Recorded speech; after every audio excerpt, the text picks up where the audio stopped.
থিয়েটারে অভিনেতার প্রস্তুতি। নবাঙ্কুর মুখার্জি পাড়া লেনের আয়োজনে 23শে মার্চ শনিবার কলকাতা সুজাতা দেবী বিদ্যা মন্দিরে অনুষ্ঠিত হল নাট্যালোচনা। বিষয় ছিল থিয়েটারে অভিনেতার প্রস্তুতি। এদিন বক্তা ছিলেন সুব্রত ঘোষ, প্রেমাঞ্জন দাশগুপ্ত, দেবজিৎ বন্দ্যোপাধ্যায় এবং সঞ্চালনায় ছিলেন রূপম ভট্টাচার্য।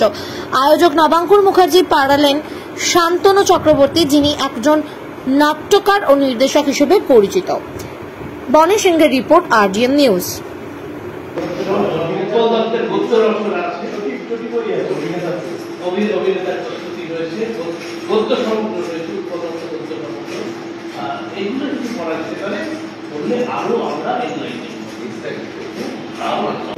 অভিনয় এতদিন করা এটা দিয়ে যেটা তুমি করেছো, সচেতনতাকে আত্মপ্রকাশ করিয়ে অবচেতনে যে তুমিটা আছো, যে অভিনেতা আছে, যে বিচিত্রের অভিনয়, সে কিন্তু সচেতন ভাবেই অবচেতনকে সরিয়ে, এই সচেতনকে সরিয়ে অবচেতনে আসবে, ওই চরিত্রটাই আসবে এবং এই চরিত্রটাই দর্শকের কাছে পৌঁছবে। তার কণ্ঠ দিয়ে, তার জেস্টার দিয়ে, তার ভঙ্গিমা দিয়ে, তার চোখ দিয়ে, তার এক্সপ্রেশন দিয়ে, সমস্ত কিছু দিয়ে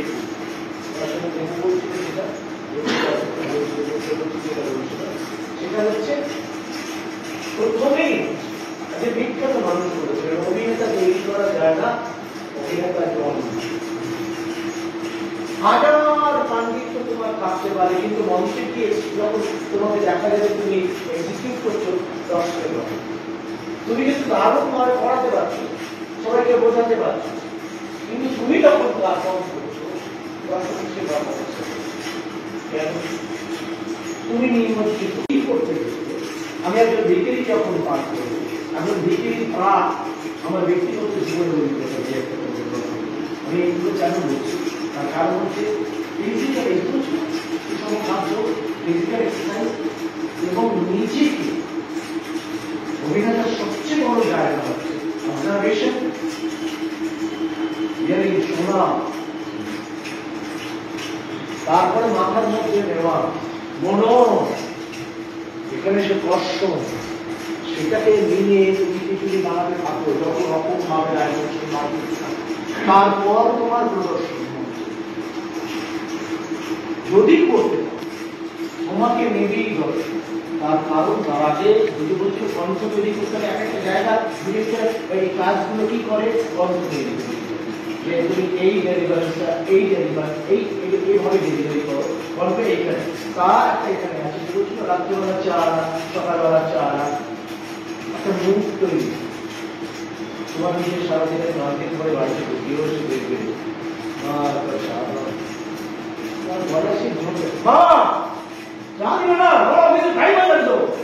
সেই জায়গাটা নেই সারাদিনের অবস্থা।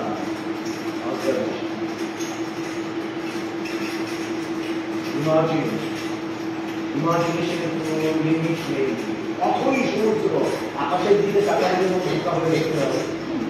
ইমাজিনেশন, অবজারভেশন, মান ভীষণভাবে তৈরি করতে একটা হকার কিভাবে রাখবে, একটা টিচার কিভাবে পড়াচ্ছে, আমরা ভীষণভাবে বলে। আমি যখন হাই অফিসে গান গাই কমার্শিতে, তখন যখন গাই ওই সেই কৃষ্ণ চূড়া, এইটাও যার তলে দাঁড়িয়ে চোখে চোখ হাতে হাত কভারে তো হারি, এইভাবে যাবো।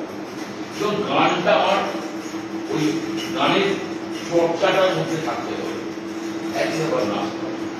আমি নাচতে জানি না, কিন্তু রিলিজেন্সটা আমার শরীরে থাকলে আমার বাইরে যাবে। আমার যে কোরিওগ্রাফার তাকে তার কাজ অনেক সহজে আমাকে দিয়ে ওই কাজটা করে দেওয়া।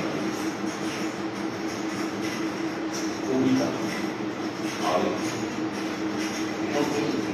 আমি মানে আমি যেহেতু একটা জড়িত, আমি লক্ষ্যপতি ইব্রাহিম কবিতা পড়া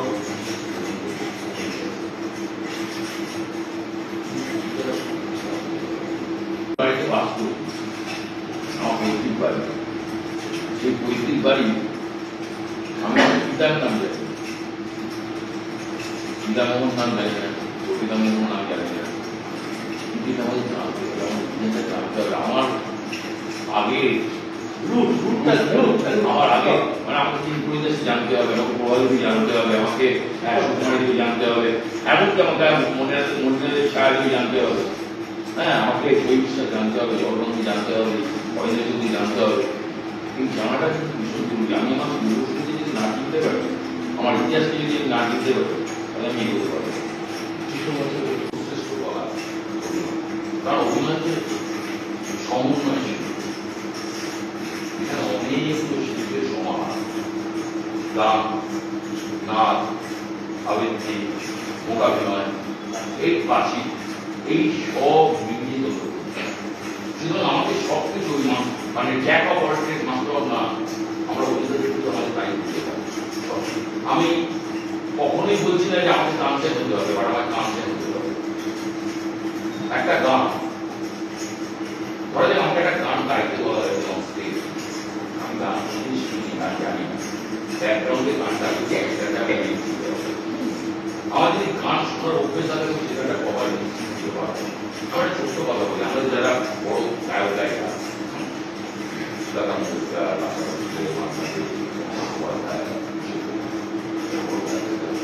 তারা তাদের সাধনার জায়গা থেকে তারা যে কোনো গান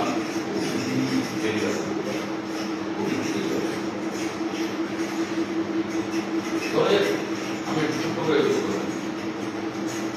এইভাবে গাইতে হবে।